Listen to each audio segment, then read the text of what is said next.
Awesome. So I Okay. have a couple questions for you, and we'll hop right into it. All right.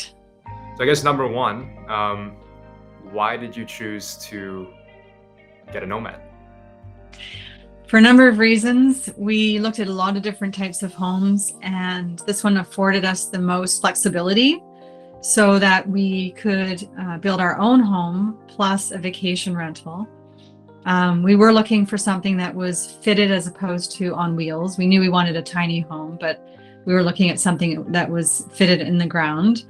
A big part of it, I think, was, as I just said, flexibility, so that we could make our own home larger by using 2 cubes, and then the vacation rental just 1 cube. So, and also a big part of it was the price point as well. Yeah, definitely something that's competitive on the market. We've been talking to so many people in the last couple of weeks, and it's just like there's nothing comparing Yeah. with price or speed or time. So Yeah. you said you used two of them for your personal residence, and then another one as a short-term rental. Can you tell us a little bit more about the rental and how that Sure. experience? Yeah, the experience has been amazing. It's listed on Airbnb as a tiny house. And so we do get a lot of people coming out of curiosity to see what it would be like to live in a tiny house.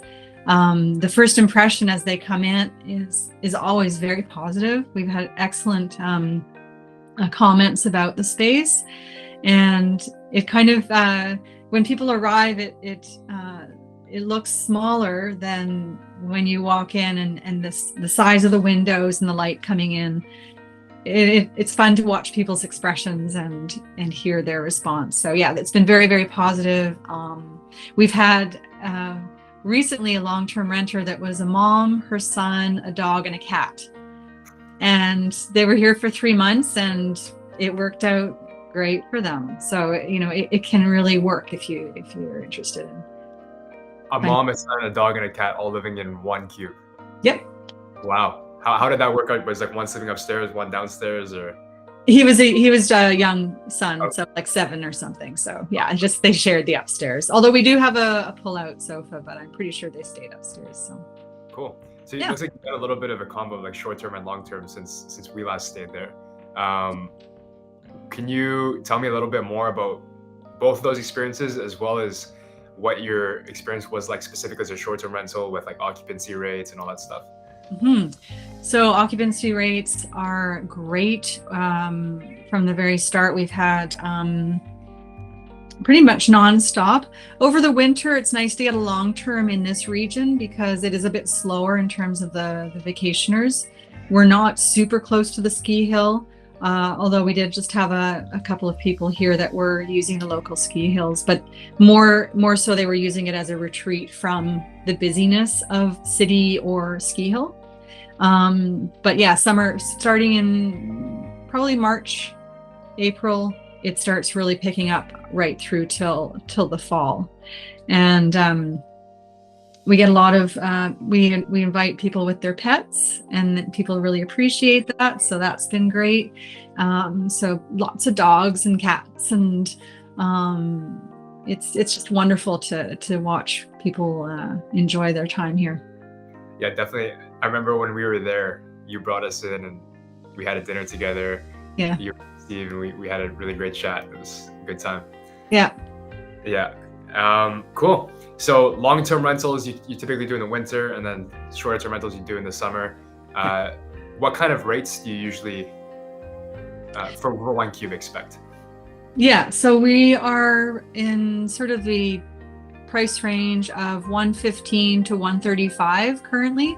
We're going to be increasing that shortly because we built a barrel sauna, so that will be part of the offering as well. But yeah, we're very competitive price range here. That For a is, little bit of a boutique type of environment. So yeah. Would you say you're more of establishing yourself as sort of an eco, like a bit of a retreat, something you can't really find, I guess, in many other places in BC? yeah, definitely a retreat. Definitely, it's a very quiet. It's very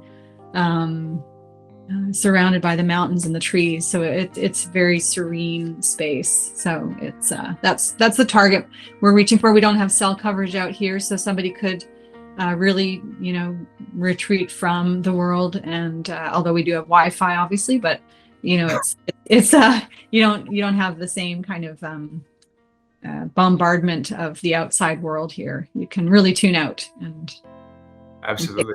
yeah. Have you been spending the entire year there at your residence, or are you kind of split inside? Yeah, we live in ours year round. We've lived in it now for 2 years. Wow. Yeah. And it's you, Steve, and then there's also, is it a daughter? Yeah, she's currently in New Zealand, but yeah, his daughter also as well, and 2 cats. Okay, so it's a family of 5. Yeah. There you go. Family of 5 and 604 square feet, including the lofts. That's pretty impressive. Yeah, it's great. We love it. So 2 years in, what would you say your favorite parts are about living in a double cube?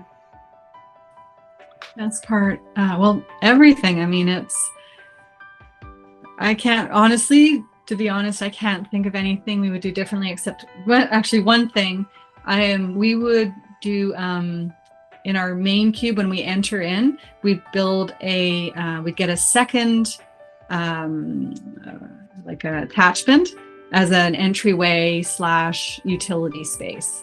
Right. So like the connector part, the small connector part, we probably would add on another one of those. So that's probably the only thing that we would do differently. What we love best, we love sleeping up in a loft. We love the kitchen is so functional. This is the vacation rental version, but our version, we have an island in the center, so we have lots of storage and seating, and yeah, it's great. That's amazing. Yeah, we actually this afternoon, I was speaking with somebody who was looking to set up a very similar floor plan to you guys, and he wants the exact same thing with the connect on the side. So it seems like that's something that's pretty popular these days. Yeah. Yeah. Okay, awesome. Well, 2 years in, seems like you don't really have anything that you change other than adding a little bit of a coat closet. So if I was to put you in contact with somebody that wanted to, or was thinking about purchasing a cube, and you had one thing to tell them about it, what would it be? Living in a nomad, I feel really helps you to focus on what's important in life, which is living outdoors. It's about beautiful. I mean, the space itself is beautiful. It's a small canvas. It's easy to maintain, to clean, to decorate. It's that's not one thing. One thing I can't think. Yeah, it's just there's too many good things. Many good things. Yeah. To No. Yeah. I mean, we are so happy we went this route. For ourselves, we love showing it off to people because, and we do get a lot of people coming to visit just to see, just to check it out. How many of those people would you say are tiny home enthusiasts or excited to stay there just because it's a alternative solution? Probably about 60%. Wow. Yeah, it's pretty high. Yeah. And would you say most of them are coming from quite far away, like Vancouver or more urban areas, or are they? We get mostly people from Calgary, Kelowna, some from Vancouver, but mostly from between here and Calgary. We get a lot of people from Nelson coming out to visit. So, yeah, mostly city center. Yeah, makes sense. And you guys had some off-grid things as well. It's the propane power and some of the other aspects as well. So I'd love to hear more about that and what it's been like. Sure. So the propane, when we first built these NOMAD Cube homes on our property, we didn't have any infrastructure at all. So we brought in power, water, we have septic, and we decided to go with propane with the stove just to take a little bit of pressure off of the electrical. So propane, yeah, it's been great. We get, it's probably only maybe every 8 months that we have to fill the propane tank for the cube. So it's a very, yeah, and that's great. It's a good option for that. We don't have anything else off grid at the moment, but we are keen on exploring some solar. But in the mountains, it's a little bit less Yeah, with funny. the trees and all of that. Yeah.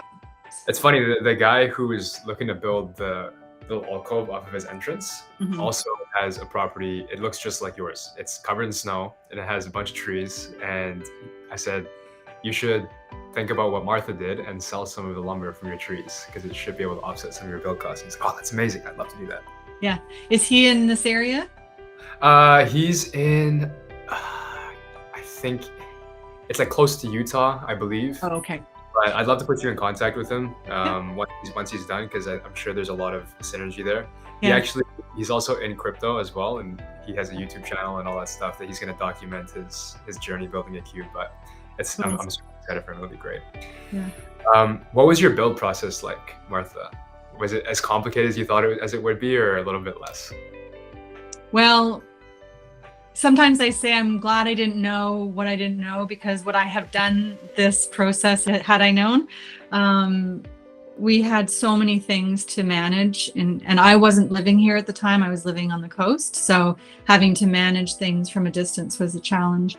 We found a very good builder. We don't have the personal experience to build, so we found a very good builder locally, and he found the build to be very easy once they got into the working with steel. So their biggest challenge was, having not worked with steel studs before, the inflexibility of that, like having, they're used to wood, so steel was a challenge. But once they got past that, he said it was a very easy build. And so the process, yeah, it was challenging at times, but primarily because we had to work with a builder and his schedule. So it didn't go as quickly as we would have liked it to go. But at the end of the day, we got a product that we had expected and that we were very happy with. So yeah, it was overall, in retrospect, it was a really good experience. In the moment, I wouldn't have said that. It was kind of challenging at times, but well worth it. Yeah, that makes a lot of sense. I think with the new one as well, it'll be a little bit different. I don't know if Ian's told you very much about what he's working on, but it's pretty cool stuff. Yeah, you'll be able to put it up in a day. Snap and so it'll just be like, what you went through won't happen again. Oh, cool. Yeah. I think we were the first one with this version, and so yeah, and I really appreciated Ian's help through the process as well. Like, so helpful. One person I spoke to that was interested in Nomad, the biggest thing I said was that I felt the personalized experience was something that I really appreciated. It wasn't sort of a generic kind of experience with somebody who was interested in only just selling the product and walking away. Like, I really felt like there was real interest in helping me through the process. So that was a huge part of my enjoyment factor through this too, for sure. Yeah. And would you say it's your favorite part about working with Nomad as a whole? What was the favorite part? Or yeah, that was... Would that be your favorite part about working with Nomad as a whole, or? Yeah, I would say so, because I needed my hand held through some of the process, and even just working with local permitting offices that weren't necessarily familiar with this type of build. I had to explain things that technical things that I couldn't explain. Ian was quite happy to jump in and make those conversations happen, and so yeah, that was a huge part of it. My enjoyment. Yeah, we've definitely had the same experience with a lot of the people we've been working with recently. They're just like, I have another tiny house company that's as hands-on, and thank you for that, because it's so much harder than you might think to put a small unit on a property. It's crazy. It is. Yeah, you know. Yeah, I know. And I've also really enjoyed on social media watching other people's builds and what they've done on the inside, because it's so, you can personalize it. it's interesting. It's such a small space, and yet everybody can make this small space look completely different. I think that's cool. I love design and I like decorating, and to me it's so much fun, you know. Yeah, what are some of the things that you have done to make your cube personal to you? I'd love to hear more about that. Yeah, so our steel ladders we love. They're so sturdy. They're like anchored in. We had them made locally, so they're personally made. We went full out. We we put the subway tiles on in the kitchen, so that was sort of an added feature. The drywalling, we did drywalling. I know some people use things like shiplap or plywood.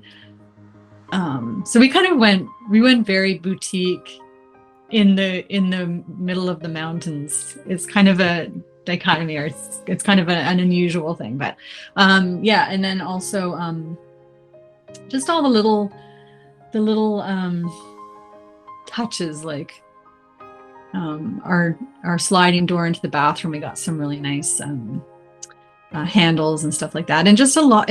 What I have found really fun as well is just finding space saving type of things, like caddies beside the washing machine, or interesting ways to hang clothing in a loft. You know, just has been really fun. Yeah, I actually find that we have a lot of those pictures of your little drawer that pulls out from inside your washing machine. Yeah. And our sales team has been using that picture to show to other potential buyers, to say, you should do this because you can have more than just a washing machine here. Yeah. And oh my God, it's such a good idea. Yeah. So you're the best sales pitch for that. I love it. I love it. Yeah. I get a kick out of that kind of stuff. So yeah, how would you say your lifestyle has changed, if at all, since moving into a cube? Because I know you're talking about space saving, downsizing, etc.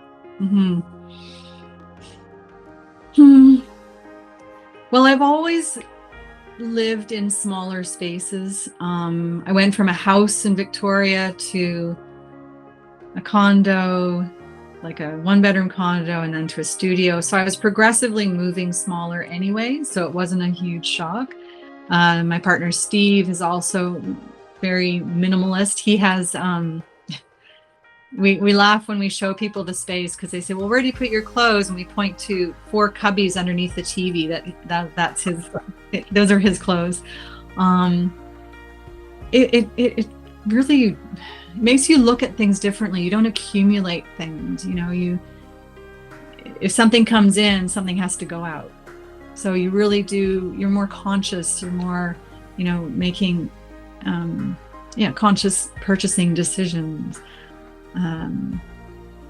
Yeah.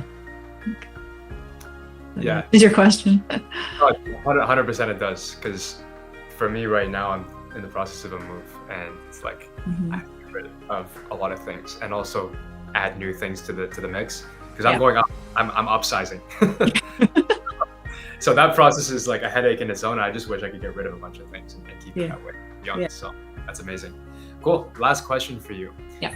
If you could recommend a modular or tiny house solution to anybody, would it be a Nomad? And if yes, why? 100% yes, because for all the reasons I've mentioned, of flexibility, of being able to work with a company that is so hands-on and helpful,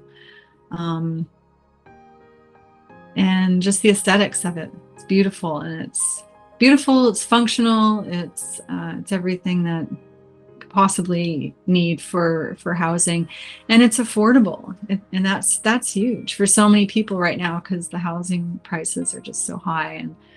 And those things. Absolutely. Mm-hmm. Thanks, Martha.